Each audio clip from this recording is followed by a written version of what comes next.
Rank शिकारी। Rank शिकारी जी हून जिन्वू। यह उपाधि हर जगह उसका पीछा करती थी। क्षमता के मामले में जिन्वू एक आम आदमी से अलग नहीं था। वह थोड़ा अधिक मजबूत था और एक सामान्य व्यक्ति से थोड़ी तेजी से स्वस्थ हो जाता था। इस वजह से वह हमेशा किसी न किसी तरह की चोट का शिकार रहता था। उसे कई बार मौत के मुंह से भी वापस लाया गया था। अपने 25वें साल के आसपास जिन्वू किसी भी तरह का रोजगार हासिल करने के लिए जरूरी हुनर न रखने के कारण खुद को एक मुश्किल स्थिति में पाता है। उसकी माँ का इलाज चल रहा है, जिसका खर्च आसमान छू रहा है। हर महीने उसे माँ के अस्पताल के बिलों का भुगतान करने के लिए लाखों वोन खर्च करने पड़ते हैं। ऐसे हालात में शिकारी बनना ही उसके लिए इकलौता रास्ता बचता है। दूसरे शब्दों में, जिन्वू के पास कोई खास विकल्प नहीं था। भले ही शिकारी का काम खतरनाक था, पर यह वही रास्ता था जिससे वह अपनी माँ का इलाज करा पाता था। जब भी कोई गेट खुलता था, उसी इलाके में काम करने वाले ज्यादातर शिकारी एक दूसरे को अच्छी तरह जानते थे। दरअसल, हर बार गेट खुलने पर वे सब इकट्ठा हो जाते थे। जो सबसे पहले पहुंचते थे, एसोसिएशन के किसी कर्मचारी द्वारा दी गई कॉफी पर गपशप करते हुए हालचाल पूछते थे। अरे किम, इधर आओ। ओह, पार्क, बहुत दिन हो गए। मैंने सोचा था तुमने शिकारी का काम छोड़ दिया है। वो, असल में, मेरी पत्नी दूसरी संतान की गर्भवती है। हाँ, वैसे हम शिकारियों के लिए तो छापे मारना ही कमाई का सबसे अच्छा तरीका है। आमतौर पर गिल्ड की गैर मौजूदगी का मतलब होता था कि मोटा पैसा नहीं मिलेगा। हालांकि ऐसा हमेशा नहीं होता था, लेकिन आमतौर पर इसका मतलब लो रैंक गेट होता था। फिर भी कोई गारंटी नहीं थी। पार्क अकेला नहीं था। दूसरे शिकारी भी बेचैनी से इधर उधर देख रहे थे। किम जवाब देने से बचने के लिए अपनी कॉफी का एक घूंट ले रहा था। तभी उसने दूर खड़े एक परिचित व्यक्ति को देखा और स्वागत में हाथ हिलाया। अरे वह आ गया है। सुंग, इधर आओ। दूसरे शिकारी भी आते हुए शिकारी को देखकर खुश हो गए। नमस्ते सबको। ये जिन्वू सुंग था।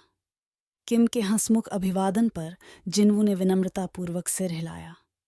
ये सुनिश्चित करने के बाद कि जिन्वू उनकी बातचीत की सीमा से बाहर है, किम एक ढीठ मुस्कुराहट के साथ पार्क की ओर मुड़ा।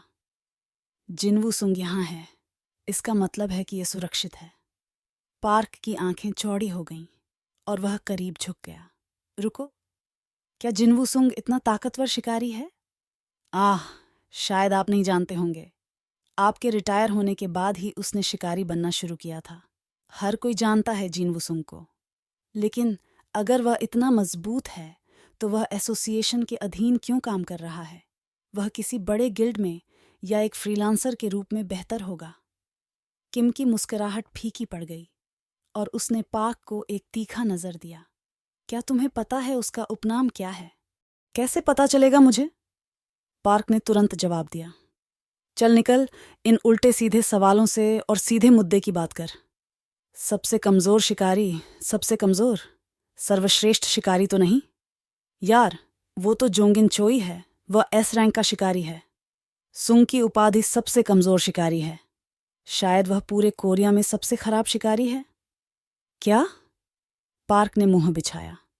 अगर वह इतना कमजोर था तो सभी ने उसका इतने उत्साह से स्वागत क्यों किया? आपात स्थिति में उन्हें अपनी पीठ थपथ पाने के लिए उसी पर निर्भर रहना पड़ता। पार्क अन्य शिकारियों की प्रतिक्रियाओं को नहीं समझ सका।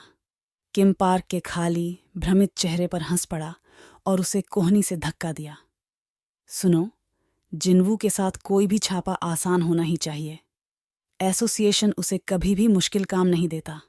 आखिरकार वे उसकी मौत के लिए जिम्मेदार नहीं ठहराए जाना चाहेंगे। अंत में पार्क स्पष्ट रूप से शांत हुआ। सच? पार्क की पत्नी उसकी पिछली छापे के बाद से ही बहुत परेशान थी। अगर वह ईमानदार हो रहा था तो वह भी घबराया हुआ था, लेकिन किम के शब्दों ने उसे राहत दिला दी। किम ने जारी रखा। अफवाह है कि सुंग को एक हफ्ते के लिए अस्पताल में भर्ती कराया गया था। क्योंकि वह ई रैंक गेट में घायल हो गया था।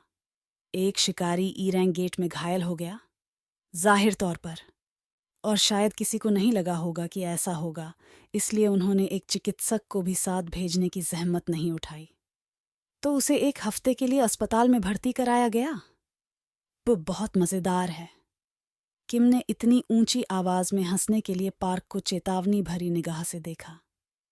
चुप रहो, शायद सुंग हमें सुन सकता है। इसके बारे में नहीं सोचा था। पार्क ने खुद को छुपाते हुए निःशब्द हंस पड़ा। गनीमत रही कि ऐसा लगता है जिन्वू इतनी दूर था कि उन्हें सुन नहीं सकता। वह गलत था। मैं सब कुछ सुन सकता हूँ, बूढ़े आदमी।